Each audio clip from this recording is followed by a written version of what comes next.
और हम आपको बता दें कि पहाड़ों पर लगातार हो रही बारिश का असर अब मैदानी इलाकों में भी दिखाई देने लगा है। ऊपर से आ रहे पानी ने अब बिजनौर में भी अपना विकराल रूप दिखाना शुरू कर दिया है, जिससे गंगा भी खतरे के निशान के पास पहुंच गई है। तो वहीं गंगा किनारे बसे गांव में कई कई फीट पानी भर गया है। गांव के रास्ते पर पानी भरने के कारण नाव चल रही है। ऐसे में लोगों के आने जाने का साधन अब सिर्फ नाव ही रह गया है।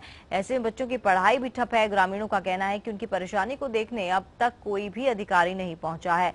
गांव के लोगों को पानी के लिए लगे हैंडपंप तक पानी में डूब गए हैं, जबकि अधिकारी चुप्पी साधे हुए हैं।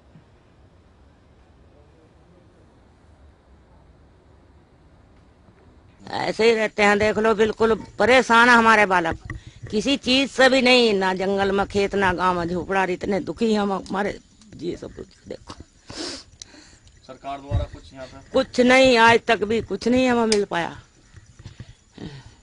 फिर आप क्या चाहते हैं? मतलब यही चाहते हैं हम तो, कहीं सुख में भिजवा दो हमें, बस यो चाहते हैं हम तो, और क्या चाहते हैं।